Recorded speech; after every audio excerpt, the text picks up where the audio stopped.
Zaman masih ya make up itu dibayar cuma 50.000. Saya dipercaya sama Ibu Dewi Bamsud bisa make upin beliau, Bu Eni Nayala, terus Ibu Esti. Kebetulan mereka tuh orang hebat gitu loh yang bisa saya megang wajahnya yang pada cantik-cantik semuanya.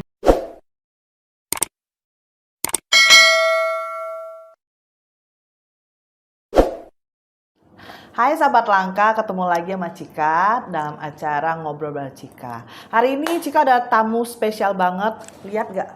Biasa podcast aku muka aku rata, ini cantik gak? Cantik. Yang make upin Mbak Evi. Iya. Mbak Evi, apa kabar Mbak Evi? Baik. Makasih hari ini udah bikin Cika cantik ya kan. Hari ini aku tuh sebenarnya minta Cika untuk Cika, aku podcast biasanya muka aku jelek ya, rata gitu, gemuk ya. Gimana caranya supaya ternyata tuh harus ada sedikit berwarna. Nah, hari ini Mbak Evi udah ajak dateng dan ini hasilnya.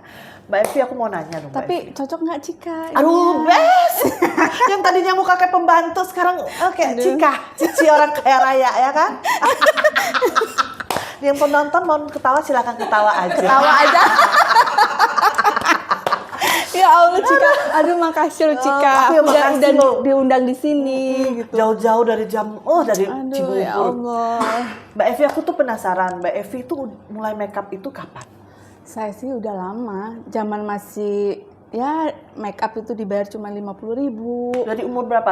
Maksudnya kursus atau gimana? Kursus, awalnya kursus. Oh, dari orang tua atau nggak ada? Nggak sih, saya sendiri yang punya keinginan sendiri gitu. Kenapa pengen waktu itu? Karena suami kan kebetulan pilot ya, sehingga saya sering ditinggal-tinggal, terus habis itu tidak ada kegiatan. Jadi ya aku harus bisa punya skill untuk pribadi saya di hari tua lah istilahnya. Terus Mbak Evi itu mulainya umur berapa?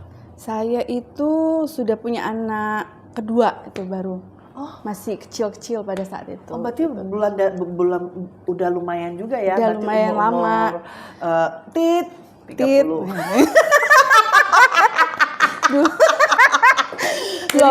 Dari umur apa 30? Kayaknya sih 30-an sih. 30-an kan? 30-an biasa kan udah kaku-kaku gitu ya. Jadi itu ikut kursus atau gimana? Awalnya buka salon dulu.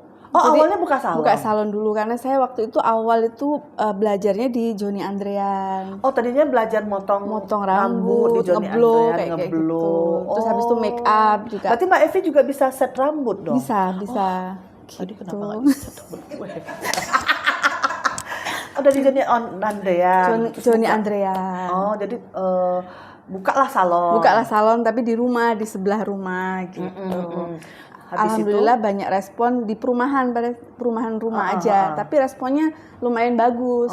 Tapi orang selalu cocoknya di make up lagi, balik lagi kayak gitu. Tapi awalnya memang berarti belajar make upnya bukan di Joni Andrean dong? Bukan, saya belajarnya dari kursus ke kursus kayak gitu. Kursus yang siapa itu? Di Bimacang pernah, terus di Dewi Tian juga pernah. Jadi kursus-kursus. Malahan sekarang jadinya lebih banyak orang cocok di make up. Berarti perjalanan make upnya ada 16 tahun dong? Iya, segitu 15 lah 15 ya. Gitu. Tapi itu masih tetap harus belajar lagi, up gitu. ilmu lagi kayak gitu. Emang harus up lagi? Apa yang harus di-up lagi udah cantik kayak gini dong? Hidung gue habis dioperasi dong. Lihat gak? Ya kan? Tadinya ngembang bagus. Terus Mbak Evi mulai terjun yang benar-benar cuma dari rumah sampai akhirnya bisa. Awalnya buka di mana? Cibubur juga? Cibubur. Oh, Cibubur. Terus bisa melambung ke Jakarta lagi gimana tuh? Ya, melambungnya itu karena emang kita cari ilmu terus berteman, link lah jatuhnya, ke link. Suka dukanya apa sih Mbak Evi? Dari awal-awalnya itu? Suka dukanya kalau misalnya pas make up terus kebetulan orangnya yang cerewet, terus habis itu yang dia nggak menghargai kita untuk make up, kemudian dia main HP kayak gitu. Itu setrap lah, nggak bisa. Mbak Evi nggak bisa.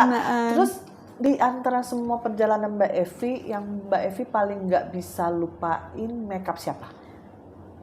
Yang nggak bisa lupain ya. Untuk belajar make atau pengalaman gitu. Pengalaman. Saya sih untuk saat ini sih alhamdulillah saya dipercaya sama Ibu Dewi Bamsud bisa make upin beliau, Bu Eni Nayala, terus Ibu Esti. Kebetulan mereka tuh orang hebat gitu loh yang bisa saya megang wajahnya yang pada cantik-cantik semuanya gitu. Itu. Ya, jadi gitu. gimana bisa kenal sama mereka awalnya? Awalnya ya,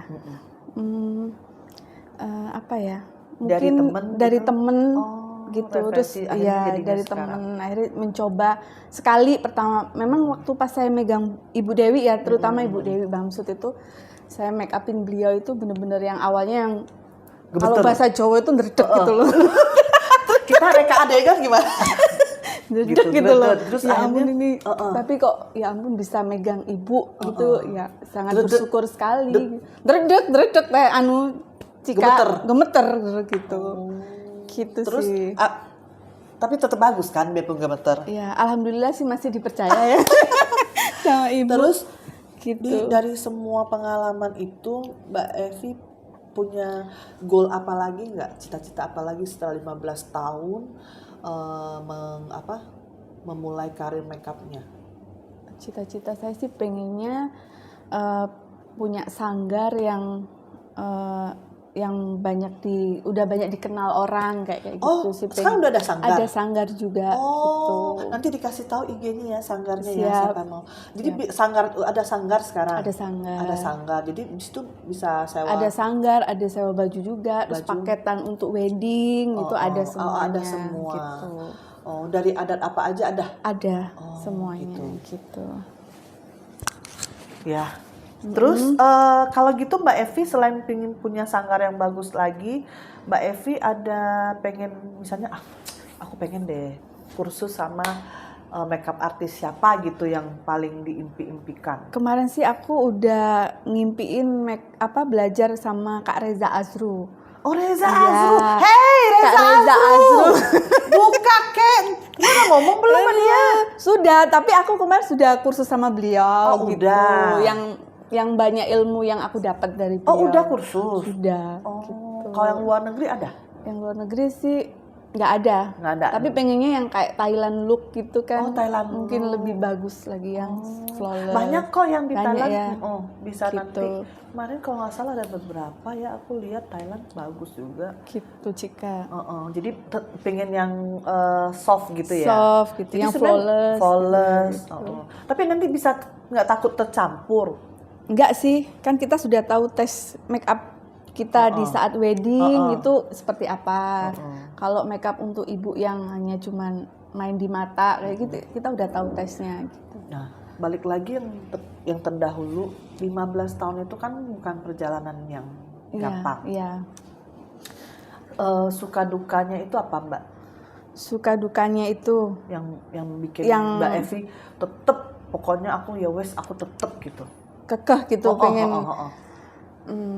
Pasti pernah yang di make upin lagi make up. Apa sih nih make upnya nggak kurang bagus itu gimana tuh? Iya pernah sih. Pada saat terutama wedding yang banyak lika-likunya. Karena dikasih waktu misalnya kita 3 jam, tapi akhirnya make upnya itu ada kendala misalnya apa sih? Tiba-tiba waktunya cuma sejam. Iya, gitu. Tiba-tiba waktunya mepet kayak gitu. Itu aja sih. Encok nggak sih Mbak? Encok. Kadang-kadang aku lihat orang makeup encok nggak sih? Encok karena kan berdiri Cika, terus habis itu nunduk kayak gini. Gitu. Apalagi kalau mejanya pas pendek gitu. Mau nggak mau kita harus ya duduk, kadang berdiri. Kayak tadi tuh susah juga tuh? Enggak sih, karena kan agak tinggi gitu. Tinggi. Terus dalam perjalanan itu apa yang tadi belum selesai loh tekadnya? Tekad Mbak Evi itu apa yang membuat Mbak Evi aduh udah kayak gini tapi nggak dilihat orang. Tapi Mbak Evi itu tetap memotivasi. Apa yang membuat Mbak Evi memotivasi? Saya memotivasi itu awalnya sanggar itu saya dulu punya banyak pegawai sebenarnya. Itu ada catering, ada tenda. Jadi kita all in paket gitu. Wow. Cuma ternyata dia all in paket, ada tenda, kita punya deko dan saya juga udah sering ikut kayak pameran pernikahan Indonesia seperti itu. Cuman di saat COVID itu yang membuat kita jatuh gitu, jatuh benar-benar jatuh, sehingga ya udah akhirnya kita tinggalin itu semua kayak catering dan anak buah saya. Kenapa ditinggalin? Ya karena memang pertama pemasukan nggak ada kan pada saat COVID itu, terus yang kedua juga membiayain pegawai banyak kan kita juga nggak sanggup karena nggak ada pemasukan. Dulu Mbak Evi itu ada catering. Jadi masak sendiri gitu Mbak Evi. Ada tim, ada chefnya, ada timnya, ada pegawai. Terus ada dekor juga. Ada tenda juga. Semuanya kita punya. Dekor juga ya, punya. Awalnya gitu. Terus saya cuman berpikir bahwa ya udah mungkin skill saya ada cuman di make up sama di sanggar ini yang mungkin saya bisa majuin untuk masih ada pegawai juga. Tapi kan maksud aku kan itu kan kemarin COVID itu. Iya. Jadi Mbak Evi bisa bertahan tuh dari make up ya atau apa gimana? Enggak, mensiasatnya. Mensiasatinya ya make up itu. Make up ya. Make up itu yang masih bisa berjalan lah, biarpun dikit demi Tapi kan sedikit. sekarang udah nggak ada COVID nih. Nggak ada, alhamdulillah nih sekarang. Apa nggak Mbak Evi nggak pengen lagi buka kembali itu catering? Enggak, udah capek. Udah capek. Gitu. nggak pengen buka catering lagi. Enggak. Dulu pegawainya berapa Mbak? Ada 100? berapa? 25-an lah. 25. 25-an. Udah termasuk yang sanggar, dekor. Sanggar, dekor, terus tenda gitu. Kalau dekornya tuh bener dekor yang bener dekor. Jadi Mbak Evi ada tuh bunga semua segala macam. Ada. Masih ada. Lampu-lampu kristal ada semua. Itu nggak mau dilanjutin. Enggak. Jadi tuh. Tapi masih ada di gudang. Oh. Gitu Cika. Jadi itu mau diapain tuh Mbak? Mau dijual aja. Mau dijual aja. Kok sayang banget sih. Sayang sebenarnya. Cuman banget. yang ngurus itu ada adik saya namanya Mas Tommy, terus asisten saya namanya Mbak Ita gitu yang selalu mensupport saya ya. Nggak maksud aku kenapa kan propertinya udah ada gitu semuanya udah ada. Kenapa nggak mau dilanjutin lagi Mbak? Kan bisa dikasih ke itu Tommy tuh ngapain aja di situ. Baring-baring tok. Gimana tuh Mas Tommy? Kayak gitu. Nggak mau lagi. Kayak udah nggak mampu Cika. Nggak mampunya karena capek. Mungkin karena wedding juga nggak seperti dulu lagi kayaknya ya. Dan tesnya saya bukan ke situ. Bukan ke situ. Jadi lebih ke mungkin rezekinya lebih banyak di sanggar sama dan make up. Oh ya udah. Jadi siapa yang situ sahabat langka? Tuh ada yang mau dijual tuh. Alat-alat dekornya. Dan saya bersyukur loh udah diundang Cika di sini. Yang super hit. Enggak, aku yang sepatunya indah semuanya. Lisna, ya Allah. Gimana Lisna? Saya aku baru tahu loh ternyata dia sultan loh Lisna. Sultan. Iya sultan. Enggak lah Cika. Mbak, itu catering itu tuh iya memang. Sing ake loh. Modalnya gede. Dekor itu bunga aku beli seiprit. Iya ya tahu gitu waktu itu bunga ini ya Teh ya Cika banyak. Aku bunga beli seiprit. Mahal. Itu. Mahal memang itu. Apalagi itu. Makanya saya bisa lihat waduh bagus banget. Aku kan nggak tahu harga bunga ya. Bunga. Terus aku pergilah sama Nina, gue pengen showroom gue ada bunga-bunga dikit deh. Gitu lah.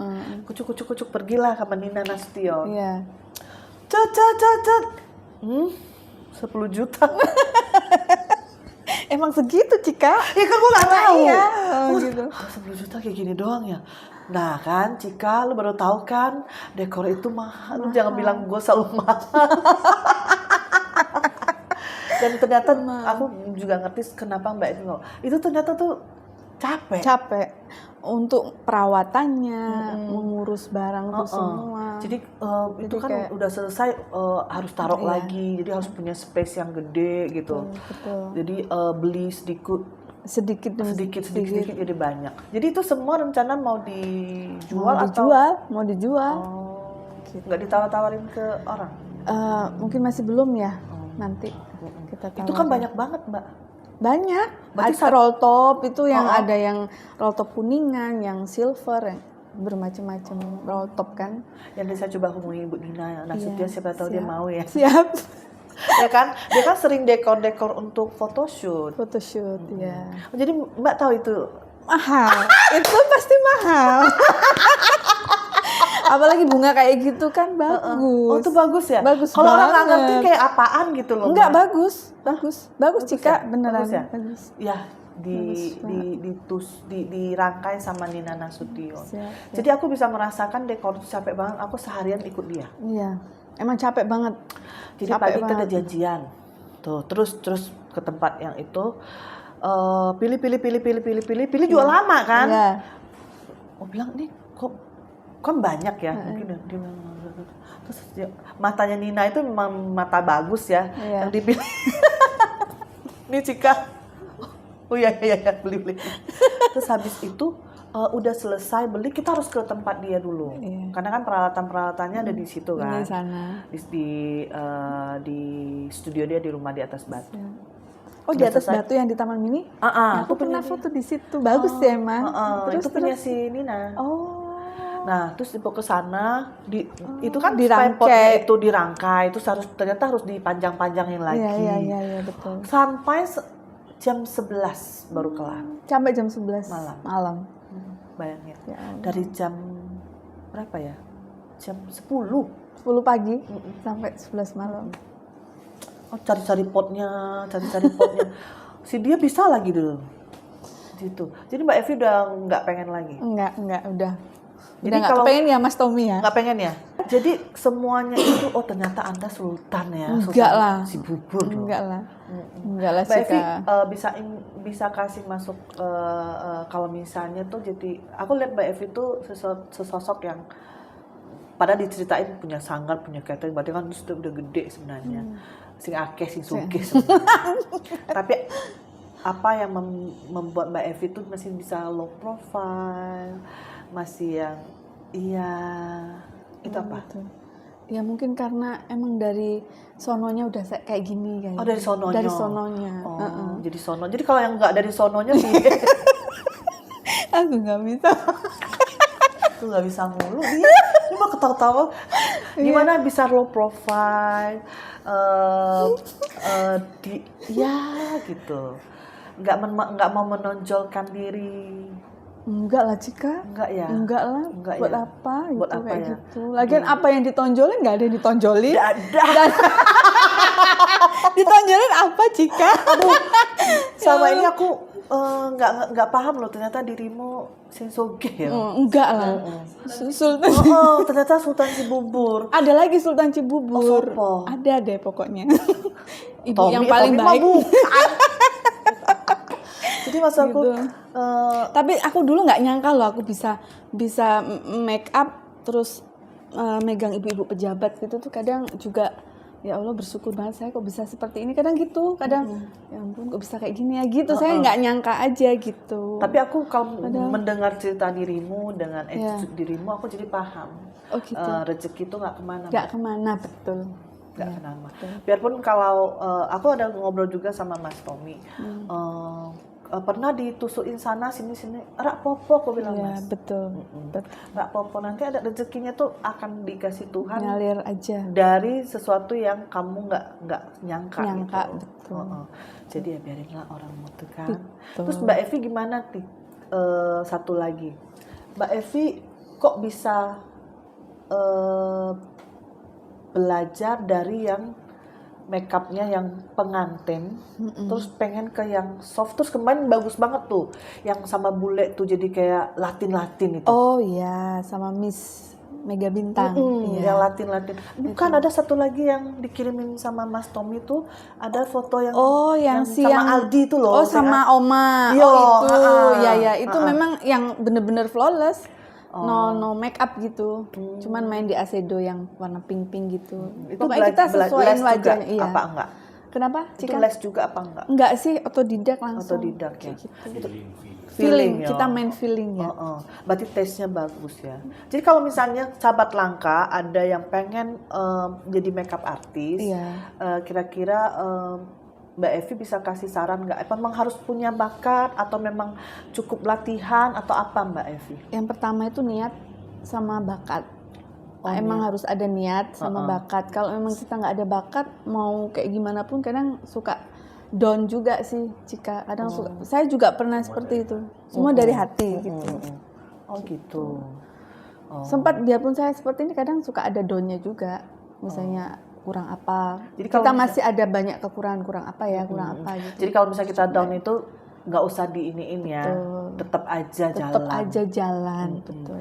Jadi kalau mau susah senang jadi makeup artisnya jadi kayak gitu ya? Iya. Gitu. Oke deh Mbak Evi, terima kasih udah datang. Saya yang terima kasih. Kebetulan Cika. Mbak Evi ada mau makeup lagi, ibu pejabat ya. Sekarang dia saya sebutnya ibu makeup artis, ibu pejabat. Oke, makasih ya Mbak Evi. Terima kasih Cika. Sama-sama. Saya Sukses selalu selalu. siap. Terima kasih. Dadah. Dadah.